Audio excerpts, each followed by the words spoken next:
Assalamualaikum warahmatullahi wabarakatuh. Selamat bertemu kembali pada mata pelajaran PPKN di pertemuan pertama kita di semester 2. Kita akan melanjutkan materi pada bab 4, yaitu keberagaman masyarakat Indonesia dalam bingkai Bhinneka Tunggal Ika, di mana tujuan pembelajaran kita pada hari ini adalah mensyukuri keberagaman norma-norma suku, agama, ras, dan antar golongan dalam bingkai Bhinneka Tunggal Ika secara adil sebagai sesama ciptaan Tuhan Yang Maha Esa. Yang pertama adalah perlu kalian mengetahui apa makna Bhinneka Tunggal Ika. Sejarah tentang semboyan Bhinneka Tunggal Ika ini tidak akan lepas dari lambang negara kita, yaitu Garuda Pancasila. Makna dari Bhinneka Tunggal Ika memiliki arti berbeda-beda namun tetap satu, yaitu di mana walaupun kita berbeda agama, berbeda suku, berbeda ras, berbeda golongan, namun kita tetap satu, yaitu bangsa Indonesia. Jadi semboyan Bhinneka Tunggal Ika ini digunakan untuk menggambarkan persatuan dan kesatuan negara Republik Indonesia. Semboyan Bhinneka Tunggal Ika ini terdapat dalam kitab Sutasoma karangan Empu Tantular.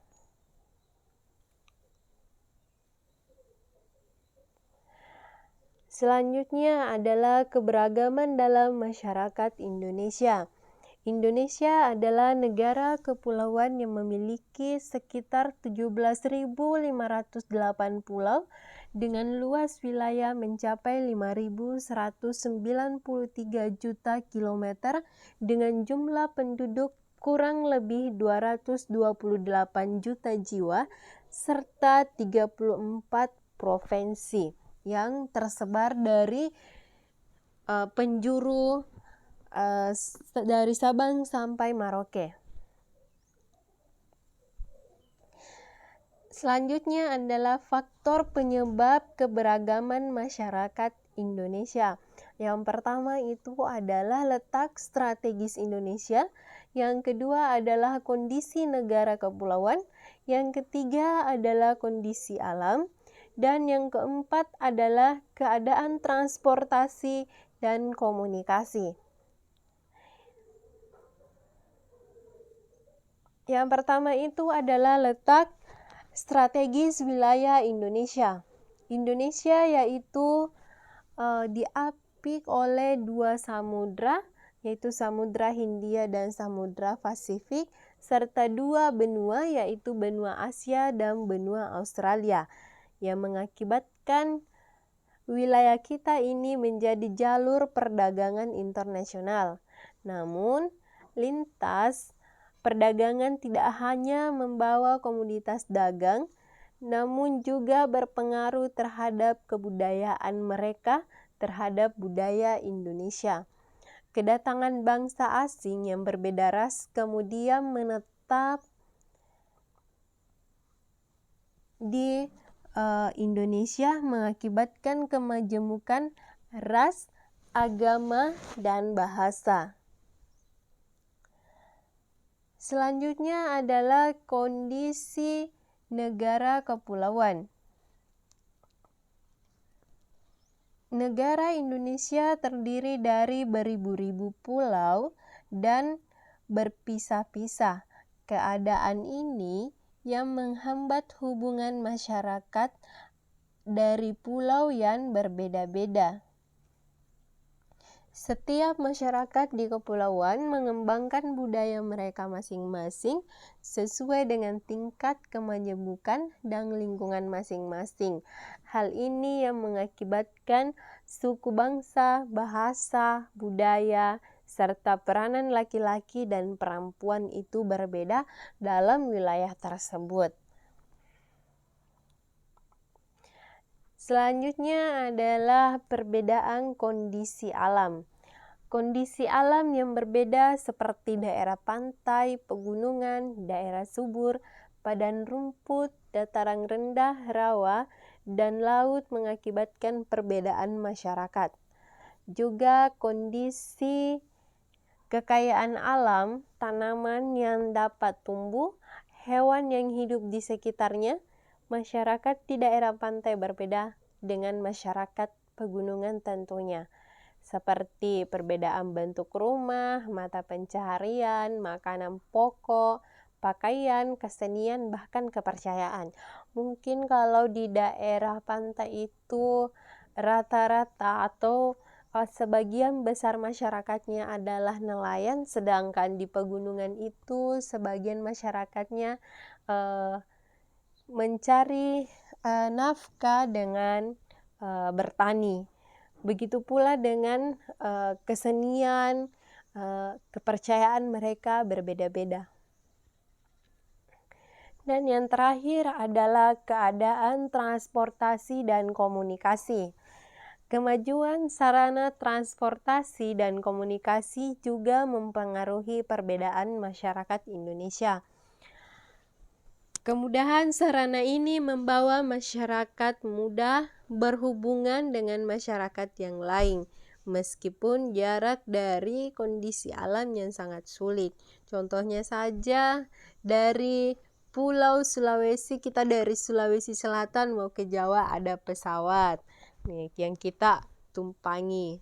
Sebaliknya dari Jawa ke Sulawesi Selatan pun begitu, mereka menggunakan pesawat atau kapal air. Sebaliknya, sarana yang terbatas juga ini mengakibatkan keberagaman dalam masyarakat Indonesia.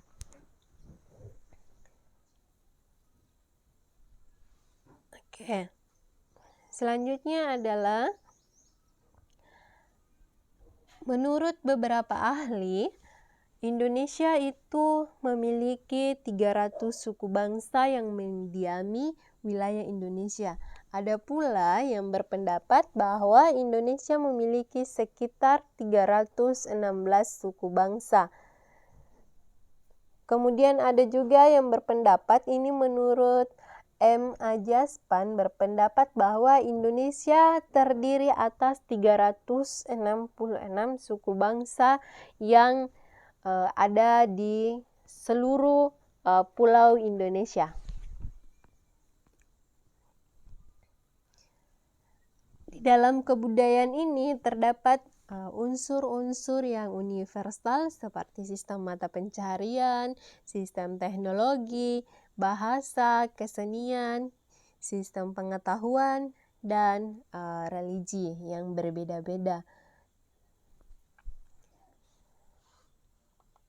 Masyarakat Indonesia terdiri dari berbagai ras yang membuat mereka memiliki perbedaan bentuk fisik seperti warna kulit, ada yang putih, ada yang saumatan, postur tubuh yang berbeda, ada yang tinggi, ada yang pendek, ada yang gemuk, ada juga yang kurus. Dan jenis rambut mereka yang berbeda-beda, ada yang ikal, ada yang lurus, ada yang keriting misalnya.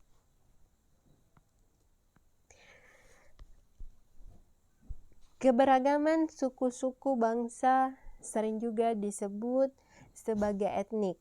Menurut ahli, suku bangsa berarti sekelompok manusia yang memiliki kesatuan budaya dan terikat oleh kesadaran dan identitas tersebut. Kesadaran dan identitas biasanya dikuatkan oleh kesatuan bahasa. Jadi, suku bangsa merupakan gabungan sosial yang dibedakan dari golongan-golongan sosial karena memiliki ciri-ciri paling mendasar dan umum berkaitan dengan asal-usul dan tempat asal serta kebudayaan mereka. Ciri-ciri yang mendasar membedakan suku bangsa yang satu dengan yang lainnya antara lain adalah bahasa daerah, adat istiadatnya, sistem kekerabatan, kesenian daerah, serta tempat asal mereka di mana mereka tinggal. Jadi itu tadi ciri-ciri yang mendasar yang membedakan antara suku dengan suku yang lainnya. Selanjutnya adalah keberagaman agama dan kepercayaan. Seperti yang kalian ketahui, mengapa Indonesia memiliki keberagaman agama? Kekayaan alam yang dimiliki bangsa Indonesia ini diperlukan oleh bangsa-bangsa yang lain. Ada yang mengatakan bahwa Indonesia itu adalah perutnya bumi. Jadi, semua kekayaan yang ada di Indonesia itu dibutuhkan oleh bangsa lain. Hal inilah yang membuat para pedagang dari bangsa-bangsa lain banyak yang berdatangan. Selain berdagang, mereka juga menyebarkan ajaran agama yang mereka anut. Di Indonesia terdapat 5 agama, yaitu Islam, kemudian gereja, Buddha, Katolik, dan Hindu.